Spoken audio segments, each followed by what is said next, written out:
Now for this is for lab 3, we're going to look at data measurement. So now we're actually going to start working in the lab kit and doing with stuff. And the idea is to familiarize yourself with the metric system. I'm assuming most people here were born in America and you're used to the inches, miles, this type of stuff, Fahrenheit. So we're going to look at some of the metric units. And so also how to convert them, and also proper laboratory technique. And so mass, so dealing with mass is the amount of matter. Liter is this volume, this is the amount of space it takes up, and meter, this is distance. And a lot of times we add things to them to make them small here. So nano is 10 to the minus 9, for instance, it's 1/billionth. And micro is a millionth, and so on. And so these things, we can talk about things that are really, really small. Likewise, we can deal with things that are very, very large by using these larger prefixes. And now when we measure things, first thing, when you measure in the chemistry lab, you're going to look for something called a meniscus. Now this is a pretty hefty meniscus here. This is with a glass container. Usually for the meniscus, you're going to have using, because you typically get plastic graduated cylinders in the lab kit. Graduated cylinder doesn't mean it's graduated like it got a degree. Graduated because it has lines. Lines are graduations, graduated cylinder. The meniscus is going to be really flat. And so here we have to figure out how to convert these things. So a meter, this is easy, and centimeters. So a centimeter is 1/100th. How many centimeters, how many 1/100th of a meter are there in 3 meters? So you basically do this thing here where you take 3, you divide it by 0.1, or I'm sorry, 0.01. 3 divided by 0.01, you throw it in your calculator, that's going to be 300.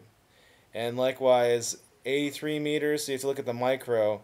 You take 83 and you divide it by micro here, 10 to the minus 6. Put that in your calculator. How many millionths of a meter are there in 83 meters?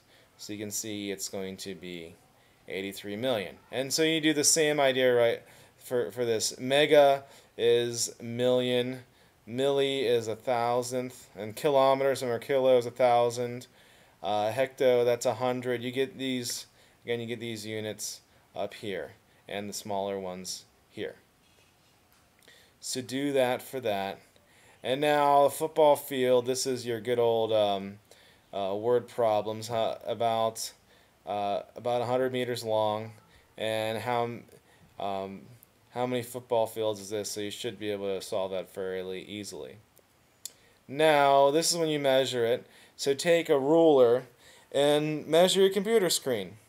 And then you can get, well, your computer screen, or you can use your closed laptop, whatever, really. It just needs a box sort of object.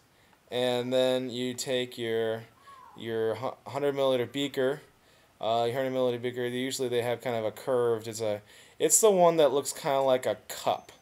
So it's going to look like a cup, and 100 milliliters, that's going to be, let's see here, it's going to be about 1/3 of a cup, thereabouts. So if you have a beaker like that, measure that. And the volume, well, the area, be careful with this. You know right away the volume is 100 milliliters, at least in the inside. But this is going to be like a cylinder, and the cylinder is area times height. And the other problem is these beakers, they're kind of shaped like a V. I think they're not just plain old cylinders. They're kind of like cones, kind of cones sliced off. So it's going to be, your data is going to be a little skewed. And your lab kit in centimeters. And so remember when you do these, so this is, it's computer screen in meters. And your volume is going to be in cubic meters. And here your volume is going to be cubic centimeters. A cubic centimeter is also known as a milliliter. And now go through here and look at these and get the average mass and convert it to kilograms. You can see that they're all various scales. Uh, you don't have a scale, so you have to do that. And let's do more data measurement. So chemical box, measure that. Test tube. For volume, if you can try and calculate it out. An easy way to get the volume of your test tube is to fill it full of water, and then we'll pour that water in a graduated cylinder. Then you'll get the volume. That's a lot easier. Pick an object, any object, whatever the heck you want. Pick something that's easy. You know, I'm looking around myself right now. What would I pick that's easy? My remote control. It's kind of box shaped. That's a real easy thing to measure. You know, don't pick something that's going to be a real pain in the butt to measure. You want to make this easy on you. And number 6, how can you get the volume of a swimming pool? Well, you can measure it, or you can, you know, fill it up with water. There's a lot of different ways you can do it. You can do length, width, height, that kind of stuff. Measure a volume of soup bowl, your cupboard. Use that using your beakers or graduated cylinders. So you fill it full of water and pour it into the other ones.